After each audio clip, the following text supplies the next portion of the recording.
Listo. Good morning. My name is Diana. Could you tell me your full name, please?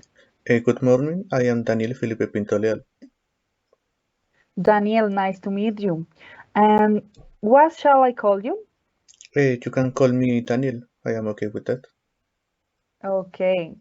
Now, we are going to, I'm going to make you some questions. In the first part of the exam, I'm going to ask you some questions about yourself. Let's talk about free time. Tell me, please, what do you enjoy doing in your free time? In my free time, I like a lot, like hang out with friends. It is one of the most activities I do because I think the social life is one of the most important one. And also I like to be with my family and girlfriend, like spend time with them because it is just like a time I can enjoy it with them and also live new experience with them. So I really like to do it, and more in the personal way. Also like to read books, in a special historical one, because from like when I was little, I really like history. So I grow up with that uh, with that, and I really like to read books about it. Okay. And how much time do you have each week for doing these activities?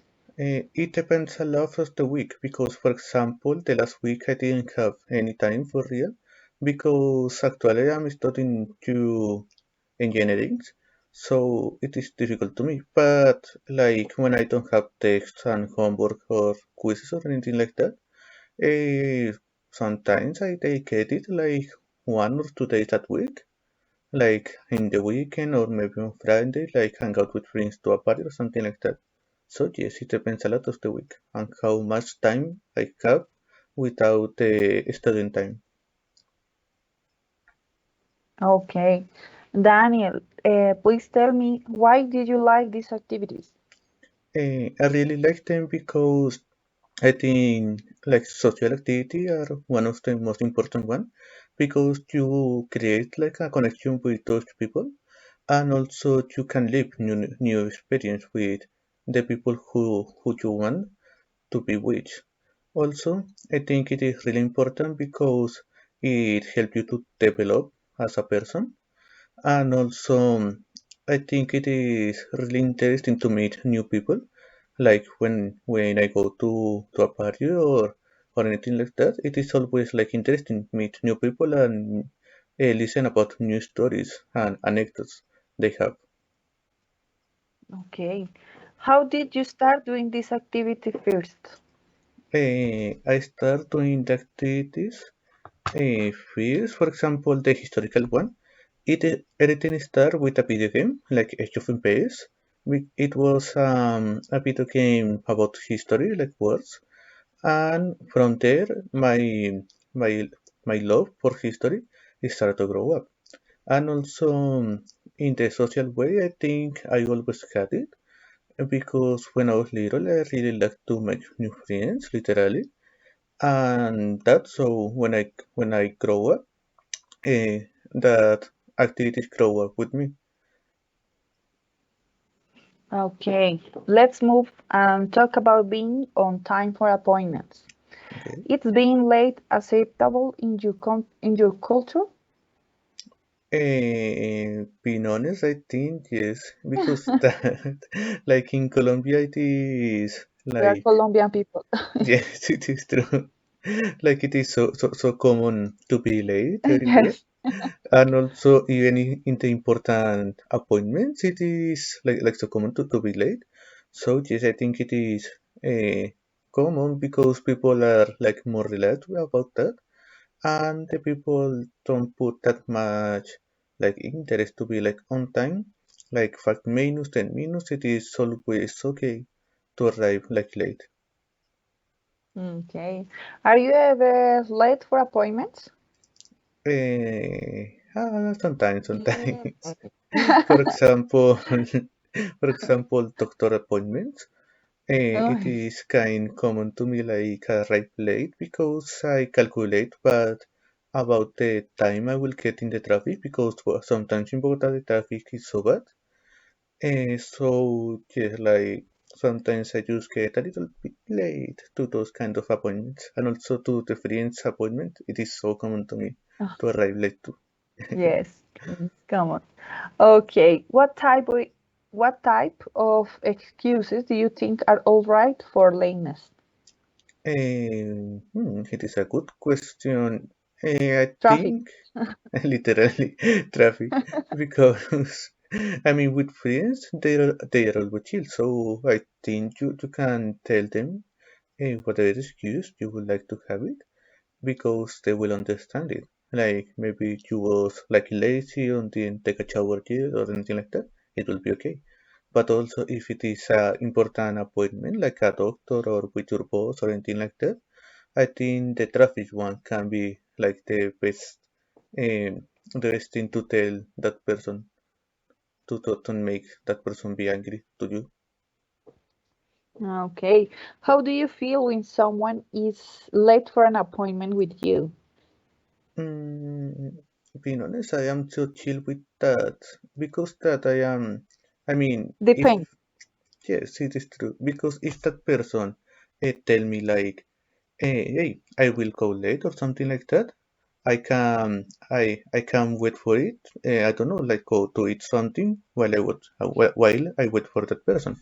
But for example, if that person don't tell me anything, I will be like, okay, but that person will come, not come, what I do or whatever. So yes, I mean, if that person tell me, I am completely okay with that. Yeah, okay. Okay, we are going to do the part two. Now, let's move on the second part of the exam. I'm going to give you a topic and um, I like you to talk about for 1 or 2 minutes. Mhm. Before you start, you will have 1 minute to think about what you are going to say. You can make some notes if you want. Do you understand? Yes, understand it. Okay, so I would like you to describe a beautiful place in your country. Okay. Please tell me about where to see it, how to get there, what there is, what there is to do when you are there, and why you recommend this place. Okay, okay, okay.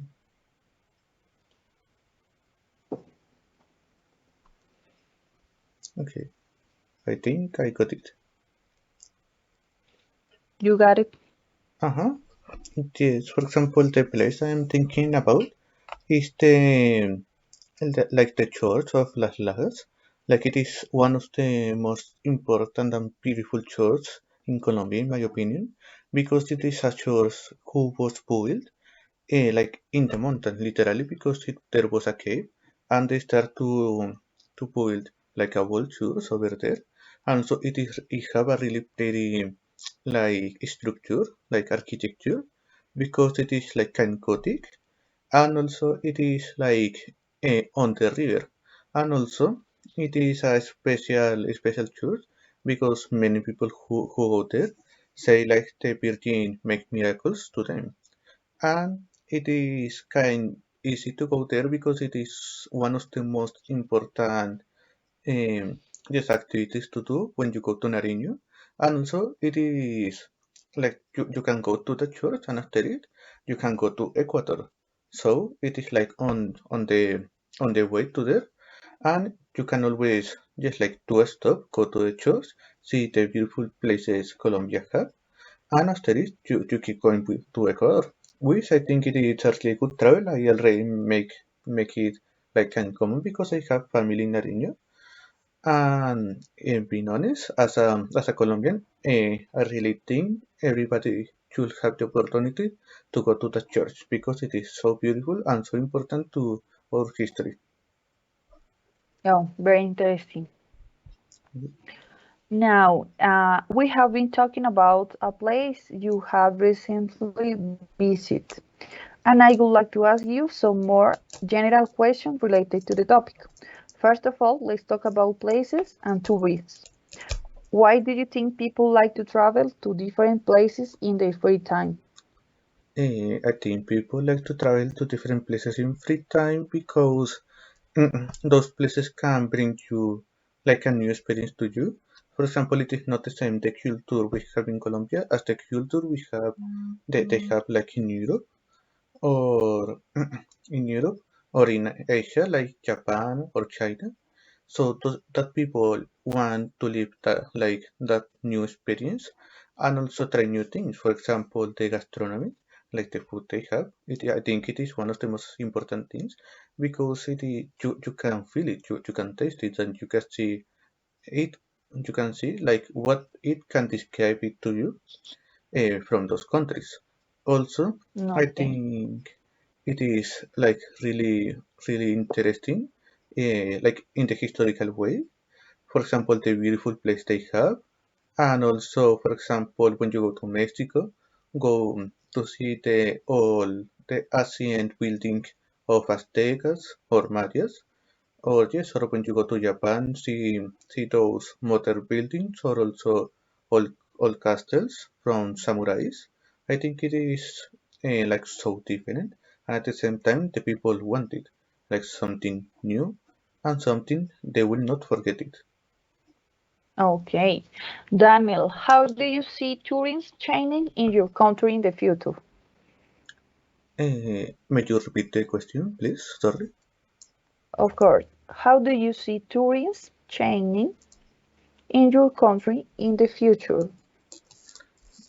In the future, it is Tourism, yes. Tourism tourist. in your Okay, country in okay, future. okay. Thank you. In the future, I think, being honest, I don't see it will change that much, but I think Colombia will start to go in the way like we will go like more in the ecological way. Like we will have many hotels, for example, in the coast, like in Cartagena or in all those places. We have because it is so beautiful, and the tourists can be so interested with that.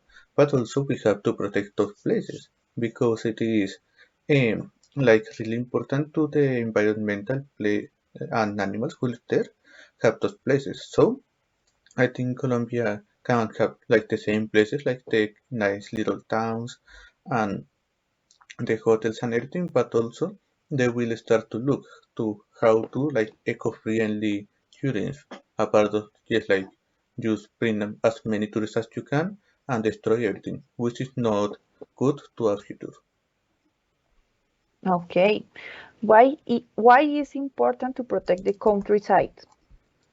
I think it is important because the countryside, and as the country, I think it is something who define us as, for example, Colombians. Even if I am not a person who is like, yes, we have to be patriotic or anything like that, I think it is like a culture we have here. And I think it is so bad, like just mix everybody, like South America is like, yes, everybody's Colombian or Venezuelan or from Peru or anything like that. It doesn't make sense. I think every part is really important of what it is, what it means, and also that is why the countryside are so important to me to divide those different parts. Yeah. Now, in what ways is the countryside in danger in your country? In what ways the countryside are dangerous in my country? Eh, Danger. Actually, I mean, maybe with some conflict with another countries. For example, the conflict we have some years ago with about in the sea with Nicaragua, if I don't remember wrong, because that like is, I mean, we was colonized by Spain, but at the same time Spain didn't create like frontiers like this have to be like this much like so specific. That is why I think sometimes there can be like little problems with the countryside because other countries maybe want to have it too. And as in my opinion, as a Colombian, I think we don't that like we don't know that much about our country, our countryside. That is why when we lost it, their team was like a huge reaction about that because actually we lose a lot. But as a Colombian, I don't think we have like the personality to fight for it because it was like it is just sea, but the sea have like many important things as tourists, as recruiters, and also as the beauty of Colombia. Now, why are historic buildings and monuments important to a city? And the historical buildings are really important to our city because it gives a different feeling to the city. For example, like that. For example, Las Lajas gives like a gothic feeling um, to that part, but also like the place of Simon Bolivar and the old churches and all it, I think it is something to tell a story, to tell, hey, these things happen. And there are there are churches and historical buildings who have been like through many, many years. And in those years, they impregnate about what happened in those places in many years, and also it can tell us a lot in a passive way. So I think it is so important, and also it is so good to the tourist too, because it is something who describe us as a Colombians. Okay. Okay, Daniel, thank you. That's the end of the speaking test. Okay, That's all. thank you too, and have a good day. Okay.